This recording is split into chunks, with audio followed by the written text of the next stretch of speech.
Claudette with theycallmemartha.com. Welcome to my channel. Today I'm going to show you how you can make these adorable yarn tassels just in a matter of minutes. All you need is some yarn and a little scrap of chipboard and you're ready to go. Let's go ahead and get started. So today I'm going to use this yarn. I went to Hobby Lobby and looked at all their different yarns the other day, and I was so pleased by the variety that was available. A lot of them are this kind of thinner yarn, which to me looks more like baker's twine or even like a thick embroidery floss. And you can see I got them for a ridiculously cheap amount. These were on clearance. But they have all sorts of different textures. You can go kind of with a more chunky yarn. You can go with a thinner yarn. It's totally up to you. All of these tassels go together exactly the same way.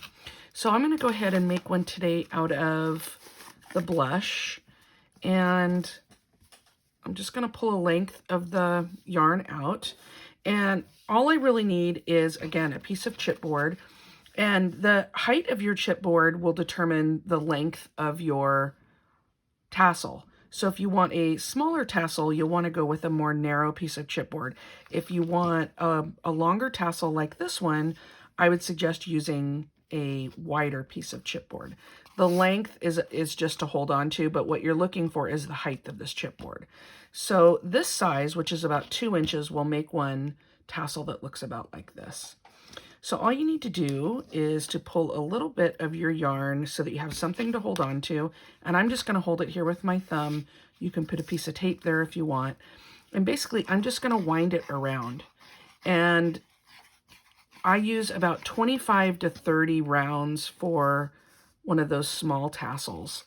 And it doesn't matter if you go more than that, you're just going to get a fuller tassel. And if you go fewer rounds, you're obviously going to get a thinner tassel. It's totally up to you, though, how full you want it. So I'm just going to keep winding this around. I think that looks about right.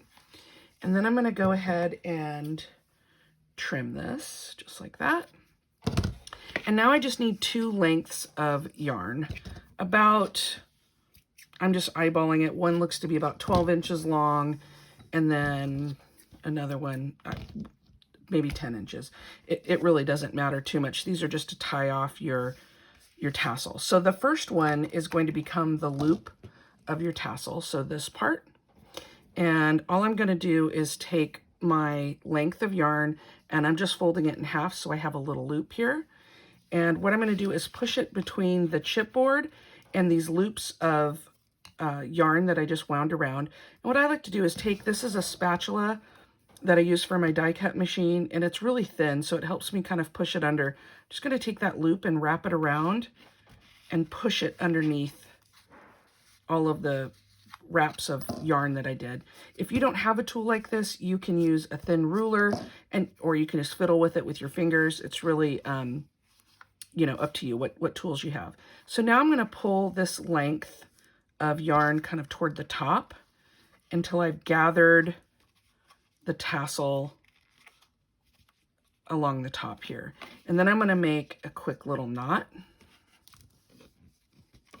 And just so you know, when you're working with these finer yarns, they will break on you if you pull them too tight. So just be aware of that as you're knotting them, that you're not pulling them so tight that the string pops. If it does, just start this step again. But okay, I've gone ahead and I've knotted it there. And then the selvage on the one side kind of can become more of my tassel. And then the other side is already a loop. So you can hang it from your loop or you can trim it off. Okay, so all that's left to do to finish this tassel, there's 2 steps. The first one is I'm just going to slide my scissors between the chipboard very carefully and the edge of my loops. And I'm just going to snip it. And this is going to free it from my chipboard. I don't need that anymore. And now I've got this kind of wild and crazy looking tassel. And all I need to do to finish it is to make the head of the tassel. So this part right here. So I'm going to take this other length of yarn that I cut, and I'm just going to knot it around the top about 1/4 of an inch from where my loop connected. What I like to do is tie one kind of loose knot first, so I make sure that I've got it in the right spot. if you loop it too far down, you're going to end up with a huge head on your tassel and not very much of fringe on the bottom. So just kind of eyeball it about where you want it. That's about 1/4 of an inch down. And now I'm going to tie it a little bit tighter. And then once I have it exactly where I want it, I'm going to go ahead and knot it a second time. And then the one side that's pointing down in your knot just can become another one of your tassel layers. You can, if you're not too fussy, you can pull this one down too and just make that part of your tassel. But I like to trim this one off, mostly because it's pointing upward. But it's really up to you. Just be careful you don't cut your tassel. And then the last step in the process is just to give this guy a haircut.